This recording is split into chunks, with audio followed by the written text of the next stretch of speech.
here we are then, 24 hours later, slight costume change. Gonna make a start. So, already run into one problem, which is that I bought a replacement quick release for the seat, because this one's a little bit manky and rusty, and bizarrely, that doesn't fit, which is very frustrating, so I'm gonna have to find another option for that. Anyway, gonna start off by trying to get the headset pressed into the frame here, and also drift the headset race onto the forks. So the first thing we're going to fit is this new old stock Suntour XC Pro headset. I'll tell you a bit more about Suntour XC Pro later, but this bike originally would actually have come with a different headset. And actually the one that I had in 1990 had a different headset again. So Kona used to make their own headsets, which is what mine came with. It was called an Impact. However, they weren't supposed to come with those. They were supposed to come with a different headset again. Not very interesting stuff, but Suntour XC Pro is lovely, and you're going to see a lot of that. So, first bit done, and first concern raised already.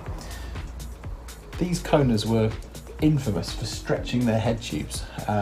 So if you run the headset a little bit loose, the wall thickness is so thin that they used to flare outwards, and this went in worryingly easily. So I've fitted the headset race out of shot because I needed to do it over on a workbench, so that's good to go. So now we just need to assemble it. You probably noticed I put quite a lot of grease in there. Loose bearings on old bikes. So good hint if you're working with loose bearings is put loads of grease in because it holds it in place for you. And I've got to find the one I dropped.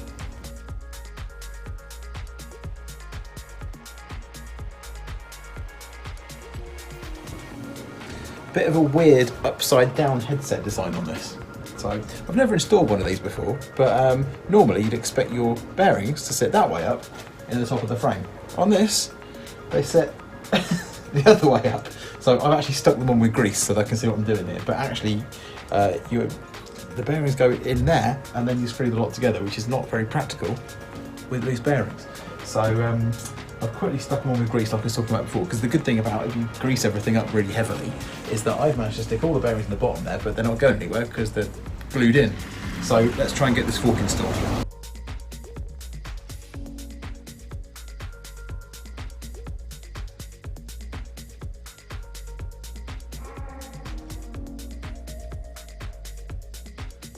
So this is the original stem that came with the bike back in 1990. That stem has been off to a paint shop, stripped, repainted. It's had new graphics fitted to it, and then it's been clear coated as well to make it look extra shiny and to keep those graphics safely applied. One thing that is slightly different are the bars. The bars on the original were made out of pig iron and weighed about the same as the Bismarck. So they were just black steel pieces of crap anyway, so the originals were rusted as hell, so I've just replaced it with a set of black alloy ones that seem to do the job for me. Look pretty much the same. So the headset has gone in, bit of a pain in the backside, very, very fiddly. There was some swarf kind of in the threads which I couldn't get out no matter what I did, so that headset may not be coming off again. No, I'm joking, but it just took a little while to get that to seat. So I'm going to have to get some new stem bolts because I couldn't get those back to a nice shiny luster, so they need replacing, so I'll probably do that very quickly. So just working our way across, the next thing I've done is I've just refitted the cable guide to the bottom bracket. Just there you go, get it in focus. So that cable guide is the original cable guide, but I've actually just fitted it with a new nut and bolt. Now that sounds like a weird thing to do, but there's a reason for this, which if I just take you into the depths of the garage a second, I will explain. This is what is normally inside the bottom bracket, which because you see it's got a hole in it there. That is threaded, and basically that originally was designed to sit in the bottom bracket that came with it, and it created a grease seal. So what you had was, instead of having a nut and bolt like I've just fitted there, you had instead this grease nipple, and the grease nipple is threaded, and it goes through the frame, through the cable guide, and into that hole. Now, you'd think, why don't I just leave that in? Well, it's a really stupid design, and I had exactly this problem back in 1991 when I needed to replace my bottom bracket, which is that a lot of bottom bracket cups don't fit either side of this thing. So all you can do is take it out. So unfortunately, I've had to remove an original feature because I can't get a bottom bracket that quite fits into that hole as snugly as I'd like. So this is a Suntour grease guard bottom bracket. So I'm not too worried about having removed the grease seals because this has its own. I'll tell you more, like I say, about Suntour XC Pro in a bit, but this is a 30-year-old brand new bottom bracket, and it's going to go in there next, so that's my next bit. Slight issue on the bottom bracket front, which I just realised I'd stopped the camera for, so you've missed me dealing with. But, you know, I mentioned how this bottom bracket had a weird fitment. Well, what I discovered was, as I struggled to thread in this side of the bottom bracket, it wouldn't go in. So I've had to use a thread cutter. Luckily I have these sorts of things to clean out and chase the threads and tidy them up. So I think what the actual problem was is it's never had, when I bought this, it actually had this original bottom bracket in it, and I don't think it's ever had a bottom bracket that sits quite as deep as this one into it. And where the welds were on the inside of the frame, where the seats, well, I say on the inside of the frame, where the chainstays join onto the bottom bracket shell, there's actually a hole drilled on the inside, and I don't think it's quite perfectly finished. So cleaning it out has meant that this now does go in nice and easy. So we'll get this assembled now. So that's got the bottom bracket installed. As you can see, a bit of a fiddle and a bit of a faff. So for those of you who are used to press fit nonsense, let me introduce you to the old days, which is where you have a cup and cone bottom bracket. Shimano still do that on quite a few of their hubs, and actually I quite like loose bearings rather than cartridges because you can adjust them. So you've got cup and cone here effectively as well. So the old-fashioned headset, basically you're pressing loose bearings between two bearing surfaces. Same with your bottom bracket here to a great extent basically.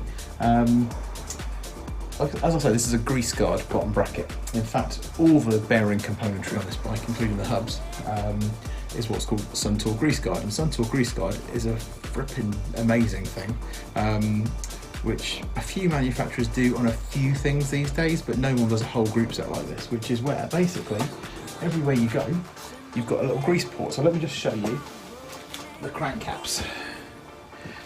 On the tip of your crank bolt, which obviously goes in here, you have a little grease nipple, and that means that you can get a grease gun onto this and just inject grease straight into it without stripping your bottom bracket down. And as you push the new grease in, it pushes the old grease out. Headset does the same, and both hubs do the same on the wheels as well. I don't know why people don't do it anymore, because it just makes maintenance so easy. You get back at the end of the ride and grease everything, every ride if you really want to. And it was, yeah, this Suntour stuff was beautifully thought out, and I've got to say I miss it. I would actually happily buy equivalent stuff from them these days if they still made it, but unfortunately the big S, Shimano, stole the market, so they are no more in terms of making these sorts of components. They still make cheapy suspension forks and stuff, but Suntour at one point, Suntour XC Pro, which is what this bike's being equipped with, was the equivalent of not even XTR, it's XTR, XX1, that kind of level of group set. That's what XC Pro used to be. It was a step above Shimano's top of the range offering back then, which in 1989, 1990 was XT. XTR hadn't even been invented. So next up, let's get some wheels on it, just so we can start to get an impression of it being a bit more of a complete bike. So no bolt through axles back in the day, obviously. So everything was quick release. Even hub widths were different back in 1990. I'm not going to bore you senseless by telling you about hub standards, but suffice to say, axle widths were completely different. Everything was quick release, but hey, it worked for what we were doing. Now these wheels are built up again with almost entirely new old stock parts. So we have here, so you can see that is a Suntour XC Pro hub. You can see the grease guard in here as well, which I was talking about before. And these are Campagnolo rims. Campag now make kind of posh road stuff. Back in the day, I'm trying to find the label, there you go. That's a Campag ATEC rim. These have been sat around in a storeroom somewhere for the last 30 years, waiting for some sucker like me to come along and pay a fortune for them. They were still wrapped in their original packaging when they came, still with tape around them. I just realised it's got released the wrong way around. So as a complete obsessive, obviously got to get this right. So yeah, rims are brand new, hubs are brand new, quick releases are brand new. It's all new stuff. The only thing that's not new old stock on these wheels are these tyres. Now, Panaracer, back in the day, you can still get Panaracer tyres obviously. My friend Cedric still has a Panaracer tyre. He's someone who has tyres named after him. But back in the day, the Dart, which is the front, and the Smoke at the back, were the tyres to have. They were the Maxis minions of the day. Not that there was a lot of choice in tyres back then, but you can't get new old stock tyres very easily because tyres perish. So what we've got here instead are reissues, which they made about 6-7 years ago, I think. And they're obviously designed to look like the originals. So they were as close as I could get. Actually, originally when this bike was new, it wouldn't have had Campag rims, nor would it have had Panaracer tyres. It would actually have had Kona's own tyres, which were called Maximum and Reaction, the front and rear. And lovely as they are, I found a few online, mostly shagged, and costing, yeah, you want to pay 100 quid for a shagged out, worn out old tyre? Because that's what you'd end up paying for new old stock retro tyres. So that wasn't going to happen, I'm afraid. So there we go. It's starting to turn into a bike, isn't it? So obviously what we've got left to do here are drivetrain and brakes. Should we do the seat? Should we get that seat on before we finish for the night? I think we should. That's called a Celitalia Flight Titanium. Not the earliest version of it, but hey, it's close enough. Again, it's not the original seat. Originally it would have had an Avocet seat. And I've tried looking around for one of those, I couldn't find one. And this is what I actually replaced my Avocet with back in the day. So similarly to the wheels, the Campag rims, like I say, weren't original either. But when I upgraded my wheel set, in other words, when I smashed the hell out of it, I went for Campags. Not this particular model, I went for one that was called a Thor, Thorr, which anyone who knows me now, the fact it was called a Thor would probably tickle my fancy because I do like my Marvel.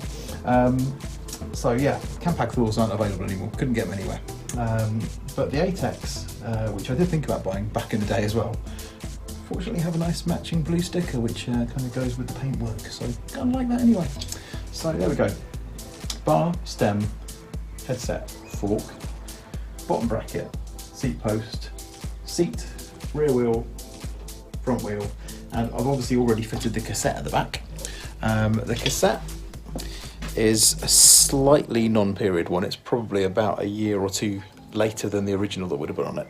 But the Power Flow cassette was Suntour's equivalent to Shimano's Hyperglide, which is basically the ramped teeth that Shimano cassettes still have these days. Yeah, as was normal for the day, that's a 7-speed cassette. As you can see, absolutely brand new, despite being that old. Still shiny and perfect, despite its age. Who does that remind you of? Probably not me.